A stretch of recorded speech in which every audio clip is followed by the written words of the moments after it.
Toda hora que eu tô gravando meus vídeos, senta aqui e olha só. Olha. Vocês lembram do tapa na cara que o Will Smith deu no Chris Rock? Pois logo depois o Denzel Washington chegou pro Will Smith e falou que o diabo iria atentá-lo nos momentos de glória.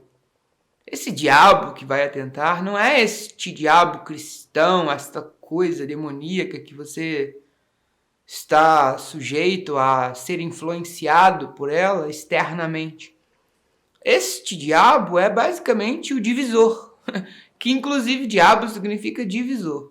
Essa figura folclórica, essa figura mitológica, essa figura chifruda, encardida, né, que a gente cresce conhecendo, nada mais é que uma espécie de força que te puxa para coisas e atitudes que vão te levar da tua essência, que vão te levar da tua felicidade, da tua plenitude, que vão gerar literalmente sofrimento, porque elas vão sempre estar querendo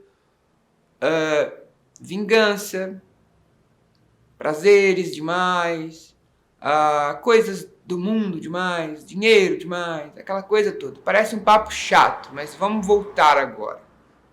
O que a gente quer nessa vida?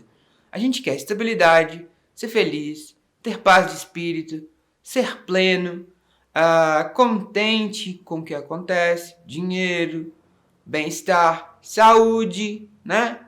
E todas essas coisas demandam uma certa postura perante a vida.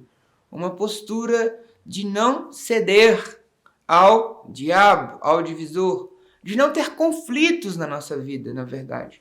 Quando ele dá um tapa na cara do amigo, ele gera um conflito para ele mesmo, ele gera um conflito para a carreira, ele gera um conflito na cabeça de um monte de gente, porque ele é um influenciador.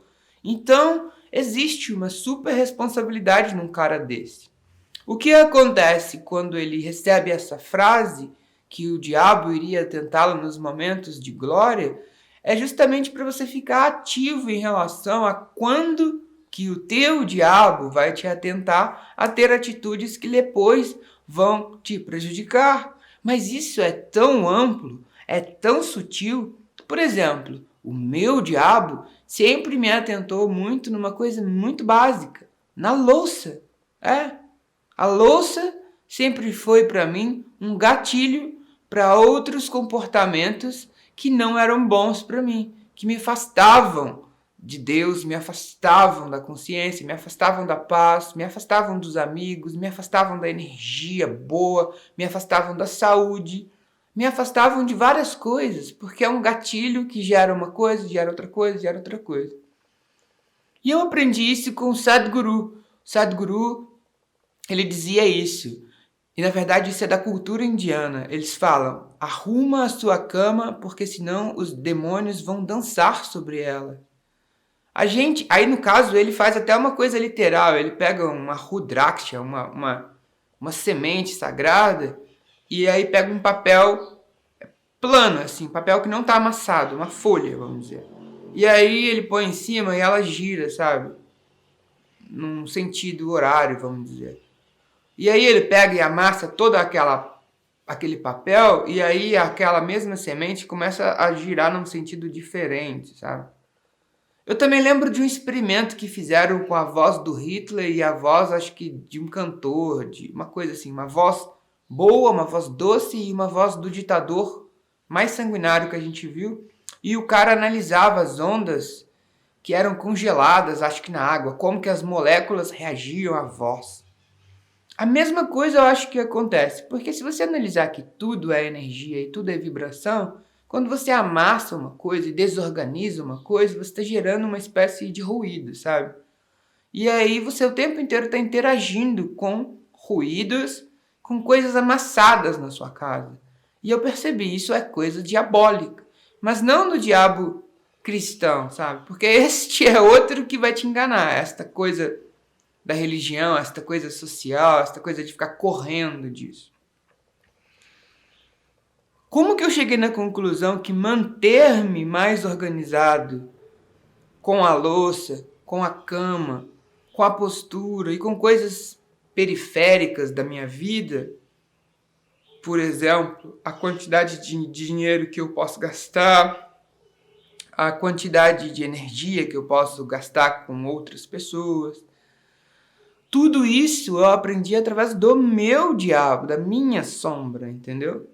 E aí quando ele diz isso, aquela sombra que aparece no cara imediatamente, no momento de glória, naquele ruído todo, naquela confusão toda, aquela vingança, aquela coisa flora nele e ele, paf, arrebenta o amigo, entendeu? Assim, eu não sei se tem a ver justamente o que eu tô falando com a questão, mas a frase que ele diz é justamente isso que eu queria falar hoje.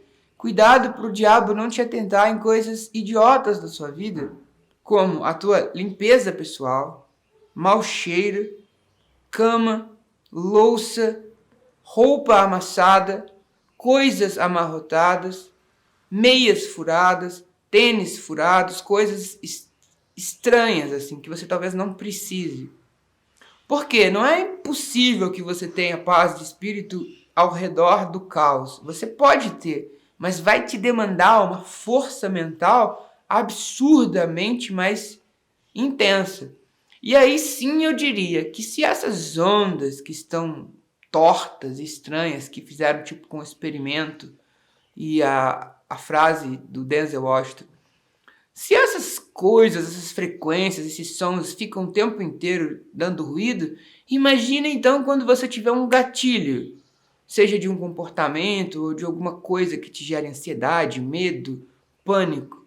Você vai ter um set, um ambiente totalmente propício a qualquer gatilhozinho virar um problema, virar uma depressão, virar uma doença, virar uma fobia, virar uma gastrite, virar um ciúmes, entendeu?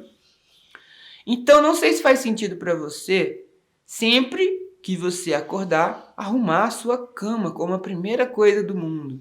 Se o teu cérebro não aceitar fazer isso 5 vezes seguidas, 2 vezes seguidas, ou conseguir ainda deixar aquilo daquele jeito e sair, aí você pode usar sim a figura mitológica do diabo, sabe? Porque nada como sentir um pouquinho de medo e receio de coisas que a gente não pode controlar pra gente subir e ficar mais alto que elas, entendeu?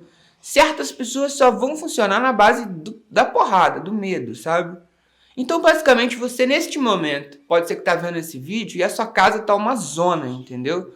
E aí você vai pensar, nossa, eu tenho espíritos e coisas andando aqui. Eu não estou dizendo isso. Eu estou dizendo que a tua consciência, o teu ser, ele vai ver coisas que os olhos não estão vendo o tempo inteiro. Este olho que está olhando você aqui, está olhando atrás, ao redor, o meu vizinho, não o olho, mas a consciência, o ser. Ele está sendo influenciado pelo vaso de flor, por uma planta, pelo sal, pela frequência de um som, por uma música boa, por uma louça limpa ou pelo tudo o contrário, pelo caos, né? Por roupas feias, por cores estranhas, né? Nada contra, eu usava muita roupa de metaleiro, de caveira, sabe? Mas eu parei com isso completamente depois disso. Eu não quero mais coisas de frequências estranhas na minha vida, sabe? Eu não quero mais nada que dê brecha para o meu diabo interno sempre ficar aí enchendo o meu saco, entendeu? Agora, durante muito tempo, agora eu vou falar de mim, eu usei essas coisas para olhar para o abismo, sabe? Assim como Nietzsche falava, se você olhar muito para o abismo olha para você. Então eu olhava para a cama, eu olhava para a louça, e aí muito tempo eu fiz assim, eu vou te olhar suja, porque eu sou mais forte que você e eu vou fazer tudo que eu vou fazer, mesmo com isso tudo zoado. Cara, durava alguns dias. Era simplesmente quando a vigília diminuía um pouquinho, ou porque eu comia muito, ou porque eu tive um episódio triste na vida, ou porque alguma coisinha aconteceu. Imagina agora se o seu parente morre, uma pessoa que você ama termina o seu namoro com você. Tu já vai estar programado no caos, ele está o tempo inteiro te influenciando. Tu pode sim eleger um objeto externo de devoção, uma coisa imensa. Tu pode ter uma força mental incrível, isso nem fazer sentido para você. Mas se você é um mero mortal igual a mim, passe todo dia a lavar a sua louça, logo depois de comer, acordar, certo? Cuidar muito da tua higiene pessoal. E assim, Não é que você não vai poder usar uma meiazinha furada, sabe? Uma meia calça rasgada, não tem nada a ver. Mas você vai identificar quando as coisas estão amassadas. Você vai identificar quando reutiliza coisas sujas. Você vai identificar quando não organiza as coisas. Eu estudei design gráfico por muito tempo e gosto muito de fazer marcas, logotipos, e percebi um conceito chamado Gestalt, onde a soma das partes mostra um todo, né?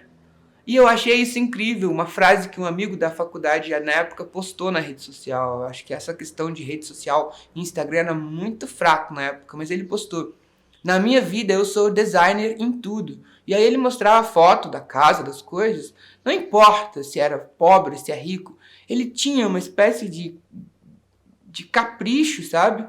E eu também vi essa frase com o Mário Sérgio Cortella, né? A pessoa caprichosa, né?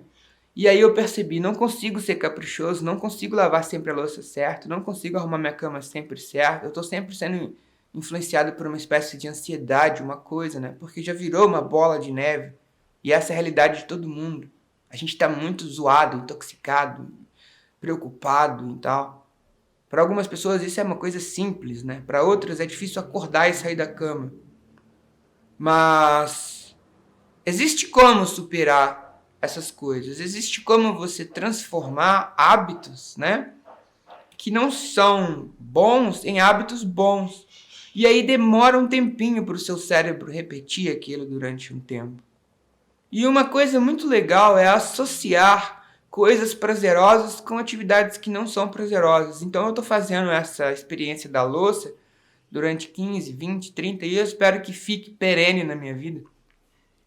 E aí ontem eu percebi que eu coloquei uma música do Queen, que eu gosto muito, sabe?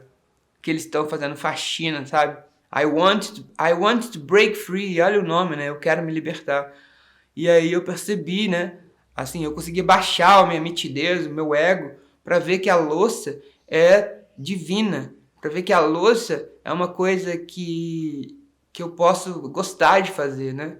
Porque quando você não gosta de fazer algo, é como se o tempo esticasse, sabe? Você dá um bug na noção de tempo. E quando você gosta muito de algo, o tempo encurta, né? Tipo a teoria da relatividade, né? No episódio do Chaves, onde o Kiko coloca uma panela na mão e fica um tempão. Imagina aquela panela 5 segundos na sua mão, vira uma eternidade. Agora imagina você, sei lá, tendo uma experiência incrível numa banheira de hidromassagem. Daqui a pouco já toca o alarme, passaram 3 horas, sabe? E aí a louça tinha esse problema comigo, era uma coisa chata, nossa, e eu percebi que era só uma questão mental. E aí eu associei a música à louça, e eu cantava e fazia, e aí eu percebi, ué, acabei já? E aí assim como o meu amigo Bruno uma vez postou aquele negocinho de tirar água, né, aquele rodo pequenininho assim, a melhor parte da vida, aí você limpa. Eu não concordo que aquela é a melhor parte, porque aí tu joga a tua mente pro final, sabe? Tu dignifica o final. Tu coloca o final como uma coisa prazerosa, porque acabou o martírio. Então você tem que trocar esse mindset. A melhor parte de lavar a louça é o momento inteiro que você lava a louça. Por isso que as pessoas falam de mindfulness. Só que existe mindfulness também quando a coisa não está boa e está desconfortável. Você tem que ser mindful em tudo, né? Porque na verdade você transforma com otimismo e plasticidade cerebral, quando você está mindfulness, vem uma presença em você. A tua mente, ela não fica mais plá, plá, plá, plá, plá, plá, plá. Porque o teu diabo interior, ele fica escondido, oculto nesse momento. A mente é que cria os problemas. Na verdade, o divisor é a mente, né? Então é isso. Talvez você pode colocar uma música, talvez você pode associar com alguma coisa boa, talvez você pode pensar e ficar muito mindfulness na hora da recompensa, sim, que acontece, mas não deixar ela ser tudo. E como diria não sei se foi Neil Armstrong que falou, aqueles caras que foram na Lua, um pequeno passo para o homem, mas um grande passo para a humanidade. Então você pode usar a tua criatividade hoje quando for lavar a louça ou quando for arrumar a tua cama e falar um pequeno passo para mim, mas um grande passo, sei lá, para o meu futuro, não sei, uma coisa assim. Não é tão difícil. E se você usar a criatividade, fica mais fácil ainda. Então, eu desejo felicidade, amor e muita paz para você. Tchau.